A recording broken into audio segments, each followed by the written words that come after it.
football is often referred to as the people's game, the sport that accepts anybody regardless of background. Part of what makes going to football matches so enticing is experiencing what is called de-individuation. This is a psychological state of decreased self-evaluation causing anti-normative and disinhibiting behaviour.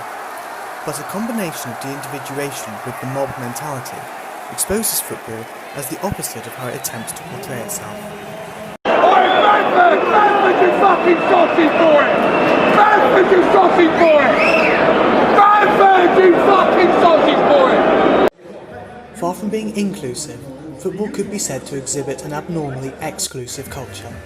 For years, English football has had a conspicuous lack of openly gay footballers. Justin Fashanu, the only footballer in England to come out while still playing, faced an extraordinary backlash. He committed suicide in 1998. His death has arguably scarred English football.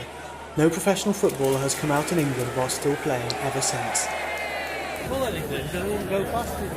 So, what sort of safe spaces are there for gay footballers, and what deters them from coming out? I got in touch with Village Manchester Football Club, an LGBT-inclusive football team, to ask them for their views. Steve Joyce has been involved with VMFC for 10 years now. He used to manage the team and now sits on the club committee. But he tells me that, even 23 years after VMFC formed, players are still exposed to homophobic abuse. This season we're halfway through and we've already had 2 or 3 instances of homophobia on the pitch, which we've had to put in complaints to the FA, and that's why there's still a need, because there is still homophobia out there. There may be amateur clubs that welcome gay footballers, but what is deterring professional players from coming out during their career? I think a lot of it is to do with fear of opposition players, opposition supporters, who will target them on the pitch, regardless of how we react to that, how the FA reacts to that, they're going to, and there's that fear of that. So what can professional clubs do to help players come out? What they can do on an individual level, and what they have to do, is actually support every single player, so that when they hear homophobia on the pitch, when they hear racism on the pitch, the managers, the coaches, have to stamp it out amongst their own players. So when we, very much a grassroots club, have to take homophobia on the pitch, the opposition manager has to act on that there and then. They have to agree that it's happened, for starters, and sometimes they point blank deny it. But they have to agree that it's happened and talk to their players and stamp it out within their own club. I then asked Steve what the positives could be for the game when the first player comes out.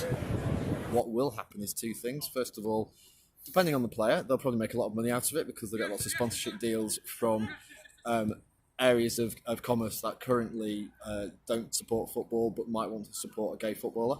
I think the other thing that will happen is that a second one will then come out and a third one will then come out, and then nobody will care. We'll get to a stage in a few years where gay footballers are never in the closet when they join their football club, and people won't care. It just takes the first few, not the first one actually, but the first few. It is clear then that the English game has a long way to go to eradicate homophobia. Were a professional to come out during their career in the current climate, it could potentially go one of 2 ways. Either they receive support from across the game, or are rejected by a small but loud minority. Either way, it will be a watershed moment for the sport, and will tell us a lot about whether it has progressed from the days when homophobia was considered the norm. Fred Haler, Fred Tone.